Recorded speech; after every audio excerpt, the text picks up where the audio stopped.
আমরা আত্মা কাকে বলে জানি না। আত্মার কি কোনো বৈজ্ঞানিক ব্যাখ্যা আছে? স্বপ্ন দেখি মাঝে মাঝে আমরা, স্বপ্ন সত্য হয়।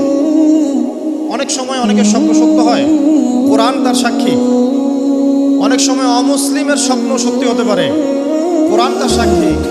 ইউসুফ আলাইহিস সালাম জেলখানায়, মনে আছে? দুজন ব্যক্তি স্বপ্ন দেখলেন, একজন শরাব পান করাচ্ছেন মনিবকে, আরেকজনের মাথার মধ্যে রুটি, এখান থেকে পাখি রুটি খেয়ে চলে যাচ্ছে। এই দুজন ব্যক্তি কিন্তু মুসলিম নন। তারপরে ইউসুফ আলাইহিস সালাম বললেন, একজন নিষ্কৃতি পাবে এবং তার মালিককে সে শরাব পরিবেশন করবে, সে মুক্ত হয়ে যাবে সামনেই, অচিরেই। আরেকজন ব্যক্তি তোমাকে শুলদণ্ড দেওয়া হবে, তোমার মাথার মধ্যে যে মগজ আছে এটা পাখি এসে খেয়ে ফেলবে। খুদি আলাম, এটা হয়ে গেছে, এটা আল্লাহর পক্ষ থেকে ফয়সালা। তাহলে এই স্বপ্ন মিথ্যা ছিল না সত্য?